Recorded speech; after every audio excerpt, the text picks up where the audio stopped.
নমস্কাৰ সন্মানীয় বন্ধু বান্ধৱীসকল কিছু ইমাৰ্জেঞ্চি কামত ব্যস্ত থকাৰ বাবে বহুদিন ৰেকৰ্ডিং কৰা নাছিলোঁ আজি এটা সৰু বিষয় এটা ৰেকৰ্ডিং কৰি ওলাইছোঁ সেয়া হ'ল এই কম খৰচত আৰু কম ঠাইত কম যোগাৰত কেনেকৈ এয়া ড্ৰেগনত লগাব পাৰি ফল আমি তাকে দেখাব বিচাৰিছোঁ মানে ড্ৰেগন বুলি ক'লে কিছুমান এটা বেলেগ এটা ধাৰণা আছে যে ডাঙৰ ডাঙৰ পকা পোষ্ট লাগিব টায়াৰ লাগিব এইবিলাক হ'লেহে মানে ড্ৰেগন কৰিব পাৰি কিন্তু ঘৰত খাবৰ কাৰণে সেইবিলাক একো যোগাৰ নালাগে এই কমাৰ্চিয়েলি কৰিলে বেলেগ কথা কিন্তু ঘৰত যদি আমি জৈৱিকভাৱে খাবলৈ কৰোঁ তেতিয়াহ'লে অকণমান যোগাৰ একে যোগাৰ হ'লেই হৈ যায় বাকী আমি যিবিলাক পাচলিত যেনেকৈ মানে জলকীয়া বেঙেনা যেনেকৈ কৰোঁ একেই হৈ যায় এইটো ধৰক একেবাৰে সৰু বাল্টি আমাৰ এফুট ওখ হ'ব আৰু এইটো ধৰক বেৰটো আমি 1 ধৰিলোঁ 1 ফুটে ধৰিলোঁ গতিকে সৰু বাল্টি এটা এইটো আৰু আমি ইয়াক বান্ধি ৰখাৰ কাৰণে এটা খুব কম খৰচত এটুকুৰা বাঁহক আমি ফালি লৈছোঁ 3 টুকুৰা কৰি লৈছোঁ এইটো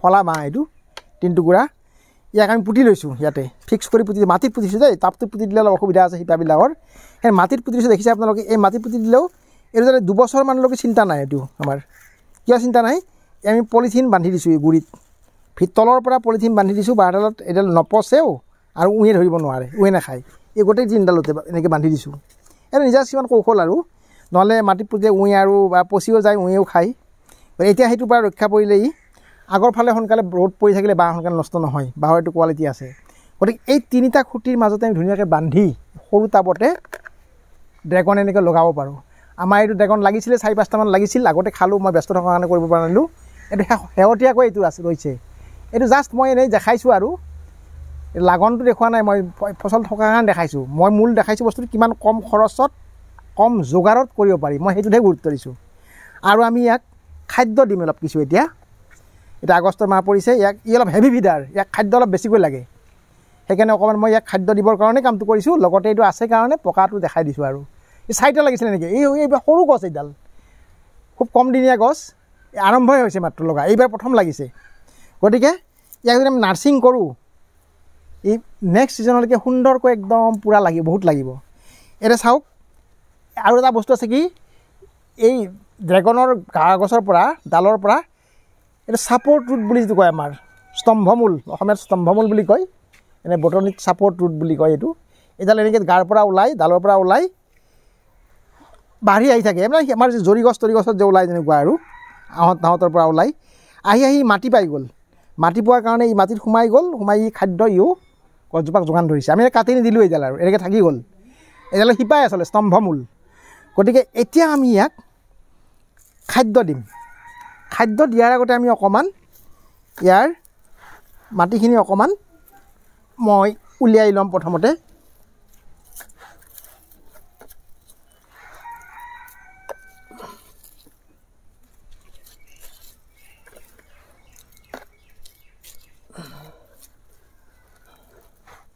শিপাবিলাক ওলাইছে এই হেভি ফিডাৰ ইয়াক সাংঘাতিক শিপা ওলাই আৰু খাদ্য বহুত লাগে মাহে মাহে দি শিকিব পাৰিলেও বেয়া নহয় কাৰণ আমি সীমিত পৰিসৰত কৰিছোঁ যিহেতু টাবত কৰিছোঁ ইয়াক যোগান ধৰি থাকিব ভাল উৎপাদনটো ভাল হয় আৰু গতিকে এইখিনি মই উলিয়াই ল'লোঁ আচ্ছা উলিয়াই লোৱাৰ পিছত চাওক মইতো সম্পূৰ্ণ অৰ্গেনিক পদ্ধতি এইটো কেলছিয়ামৰ কাৰণে মই কণী বাকলি ঘৰত থকা কণী বাকলি গুড়ি কৰি লৈছোঁ ইয়াৰ পিছে কিনি অনা বস্তু এইটো মাত্ৰ এইটো কিনি অনা এইটো বন মিল এইটো হাড়ৰ গুড়ি এইটো খুব দৰকাৰী বস্তু ফলৰ কাৰণে এইটো হ'ল খলি হৈ সৰিয়হৰ খলি হৈ আৰু এইটো এচামুচমান মই চূণ লৈছোঁ এচামুচমান সৰু চামুচেৰে এচামুচ চূণ লৈছোঁ কেলছিয়ামৰো কাম দিয়ে আৰু ইয়াৰ মানে ফাংগাছবিলাক মাৰে আৰু ই বেছিকৈ থাকিলে কিবা ভেঁকুৰ টেঁকুৰ থাকিলে মাৰে আৰু কেলছিয়ামৰো কাম কৰে আৰু এইটো হ'ল আপোনাৰ হিউমিক এচিড বুলি কয় এইটো হিউমিক এচিড এই হিউমিক এচিডটো এই মই ইয়াৰ লগত মিহলাই ল'ম গোটেইখিনি মিহলাই ল'ম এনেকৈ হিউমিক এচিডটোৰ কাম কি এই গোটেইখিনি বস্তু মাটিৰ লগত মিহলি হৈ যোৱাত ই সহায় কৰিব অৰ্থাৎ মাটিৰ হিউমাছ যিটো বুলি কওঁ আমি সাৰ যিটো সেই হিউমাছটো তৈয়াৰ কৰাত এই হিউমিক এচিডে সহায় কৰে তাৰ কামেই সেইটো গতিকে সুন্দৰকৈ ই গোটেইখিনি মিলাই ল'ব মাটিৰ লগত মিলাই দিব এতিয়া মই ইয়াক দি দিলোঁ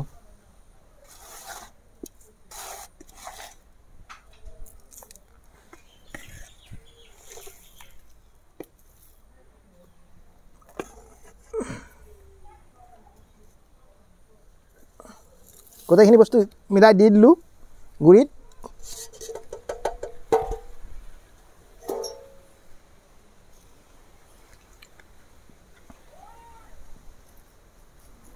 তাৰপিছত দিম মই আৰু এটা ঘৰৰে পেলনীয়া বস্তু। এইটো আমি যে কল খাওঁ, কলৰ বাকলিবিলাক থৈ দিব লাগে।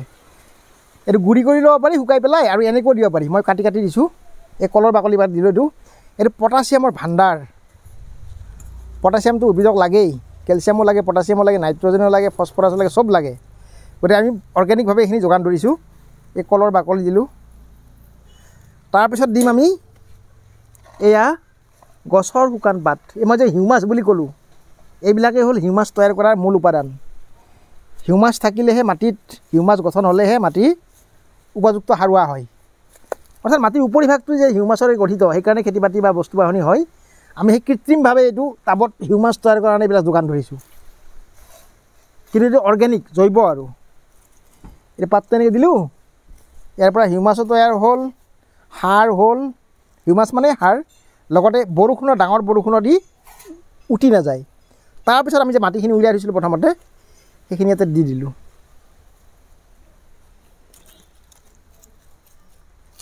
হৈ গ'ল নাৰ্ছিং। এতিয়া আমাৰ এমাহ 1.5 মাহৰ কাৰণে আমি একো দিব নালাগে, বা 2 মাহৰ কাৰণে। আমি ছেপ্টেম্বৰৰ শেষ মানত আৰু এবাৰ ইয়াক খাদ্য দিম। দিলে ইয়াৰ একেবাৰে ডাল আৰু বেছি বাঢ়িব, ঠাল ঠেঙুলি আকৌ বাঢ়িব। দেখিছে ঠাল ঠেঙুলিবিলাক বাঢ়িছেই, আৰু বহুত বাঢ়িব। এইবিলাক ধুনীয়া শক্তিশালী ডাল। গতিকে এইবিলাক বাঢ়িছে, আৰু বাঢ়িব। আমি ইয়াক কেৱল সময়মতে যত্ন ল'ব লাগিব। এতিয়া বাৰিষাৰ সময়, তথাপি আমি ইয়াক দিছোঁ খাদ্যটো যোগান ধৰি, সময়টো উলিয়াই পেলাই লৈ চাই, বতৰ চাই পেলাই আমি ইয়াক খাদ্য যোগান ধৰিলোঁ। এতিয়া ইয়াত বৰষুণ পৰিলে কথা নাই, কাৰণ গোটেইখিনি আমাৰ অৰ্গেনিক। ইয়াক একো ক্ষতি নকৰে বৰষুণ পৰিলেও, সুন্দৰকৈ যাব। এতিয়া বাঢ়নটো ভাল হ'ব। আৰু গতিকে বন্ধু বান্ধৱীসকল, মই এটা বস্তু দেখাবলৈ গ'লোঁ, আগতে প্ৰথমতে কৈছোঁ যে এই বস্তুটো হ'ল কি, কম খৰচত এই বাঁহৰ খুঁটি আৰু এটা সৰু টাব, তাতে আমি এনেকৈ ঘৰত খোৱাৰ কাৰণে জৈৱিকভাৱে ড্ৰেগন এনেকৈ লগাব পাৰোঁ। সুন্দৰ, চাওক কি ধুনীয়া ৰং, কি ডাঙৰ। এতিয়া চাওক এইডাল মই ঠিক এটা খুঁটি দিয়া নাই পুতি, ইয়াকো খুঁটি পুতি দিম। ই বহুত বাঢ়ন হৈছে, ইয়াৰো ইও লাগিব। এনেকৈ লগাৰ পিছত ইয়াকো এনেকুৱা ডাঙৰ ডাঙৰ দেখা হ'ব ডালবিলাক। ডাল বাঢ়িছেই, তাতকৈ অলপ ইয়াৰ বয়সটো কম, গতিকে সেইকাৰণে ই বৃদ্ধিত অলপ কম হৈছে। তথাপি বহুত ডাল বাঢ়িছে। গতিকে আমাৰ আৰু বহুত ঠাইত আছে এনেকুৱা, মই দেখাম, গোটেইবিলাক নেদেখাওঁ বাৰু, জাষ্ট চেম্পল হিচাপে মই এইডালে দেখাইছোঁ। গতিকে ড্ৰেগন ফ্ৰুটছটো আমি ঘৰতে খুব দামী ফল এবিধ, উপকাৰী ফল এবিধ এনেকৈ কৰি খাব পাৰোঁ বন্ধু বান্ধৱীসকল। গতিকে আপোনালোকৰ আমাৰ পদ্ধতি দাঙি ধৰিলোঁ, কম খৰচত, কম যোগাৰত, অৰ্গেনিকভাৱে কেনেকৈ কৰি খাব পাৰি। আৰু সেইটোৱে আমাৰ হাইলাইট কৰিছোঁ আমি, বেলেগ কৰিব যোৱা নাই। ইয়াত বহুত কথা আছে, কিবা কানি আৰু বহুত য'ত বতৰা থাকে, আমি সেইবিলাক দেখুৱাওঁ। চিম্পলি কেনেকৈ সহজ সৰলভাৱে কৰিব পাৰি ড্ৰেগনৰ খেতি, সেইটোৱে দেখাইছোঁ। খোৱাৰ কাৰণে এইখিনি যথেষ্ট। গতিকে আজিলৈ আমি ইমানতে এইখিনি ক'লোঁ। কেনে দেখিলে, কি ক'লে মন্তব্যৰে উপকৃত কৰিব। ধন্যবাদ।